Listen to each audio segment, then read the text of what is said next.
মনোজ পন্থ তার কোন পদাধিকার বলে এই মিটিংয়ে উপস্থিত থাকেন? তার উপস্থিতি সম্পূর্ণরূপে বেআইনি, কারণ তিনি চিফ সেক্রেটারি নেই এখন। মনোজ পন্থের বিরুদ্ধে এফআইআর করা উচিত এবং এফআইআর করে তাকে গ্রেপ্তার করা উচিত। আমাদের দাবি স্পষ্ট। আপনারা জানেন যে সুপ্রিম কোর্ট তার রায়ে, যে রায়ের ডেট, সেই রায় আপনাদেরকে আমি দেখাচ্ছি। সেই রায়ে স্পষ্ট বলে দিয়েছে যে কলকাতা হাইকোর্টের প্রধান বিচারপতি তার উপস্থিতিতে কারা কারা বৈঠকে বসবে, যে বৈঠকের মধ্যে দিয়ে এই জুডিশিয়াল অফিসারদেরকে এসআইআর এর কাজে নিয়োগ করা হবে। আমি 8 নম্বর প্যারা থেকে অর্ডার এসেছিল 20/2/2026, 20 তারিখে ফেব্রুয়ারিতে। সেই রায়ের 8 নম্বর প্যারা থেকে পড়ছি এবং আপনাদেরকে 8 নম্বর প্যারাটা আমি দেখাচ্ছি। তাতে পরিষ্কার বলছে, আমি গোটাটা না পড়ে অংশটুকু পড়ছি।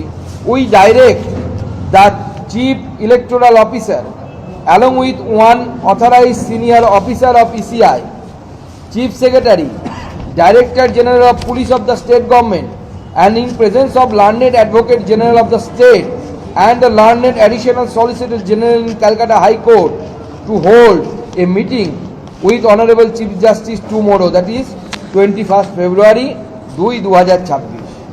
অর্থাৎ কিভাবে এই এসআইআরটা হবে, দ্য মোডালিটিস, আমি প্রথম লাইনটা পড়ছি, since the modalities will have to be evolve at the high court level, we direct বলে কারা কারা থাকবে তাতে বলা হয়েছে। আপনাদেরকে নাম বললাম, আবার বলে দিচ্ছি। চিফ ইলেকটোরাল অফিসার এবং তার একজন প্রতিনিধি উপস্থিত থাকবেন। Chief secretary state of West Bengal, director general DG police তিনি উপস্থিত থাকবেন স্টেট গভর্নমেন্টের, আর অ্যাডভোকেট জেনারেল থাকবে স্টেটের, এবং learned additional solicitor general Calcutta high court তারাও থাকবে। এর বাইরে কেউ থাকবে না। আমি বিশ্বস্ত সূত্রের কাছ থেকে খবর পেয়েছি, গতকাল যে মিটিং হয়েছে সেই মিটিংয়ে মনোজ পন্থ উপস্থিত ছিল। আমার প্রশ্ন, মনোজ পন্থ তার কোন পদাধিকার বলে এই মিটিংয়ে উপস্থিত থাকেন? তার উপস্থিতি সম্পূর্ণরূপে বেআইনি, কারণ তিনি চিফ সেক্রেটারি নেই এখন। এইভাবে যারা আনঅথরাইজড পারসন তাদেরকে এই মিটিংয়ে উপস্থিত করে ক্যালকাটা হাইকোর্টের চিফ জাস্টিসের উপরে প্রেশার তৈরি করার চেষ্টা তৃণমূল কংগ্রেসের সরকারের পক্ষ থেকে হচ্ছে।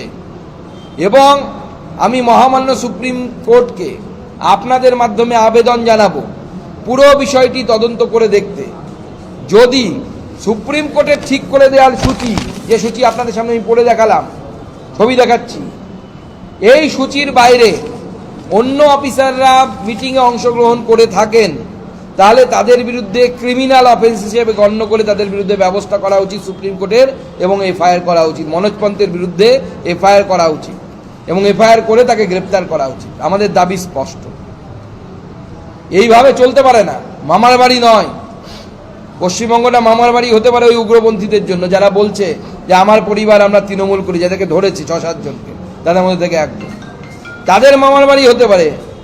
তারা তাই মামা বাড়ি যাই করে ওপার থেকে এপারে এসে বসে পড়ছে বাংলা বা এই বাংলাদেশ থেকে, কারণ তাদের মামারা বসে আছে এখানে।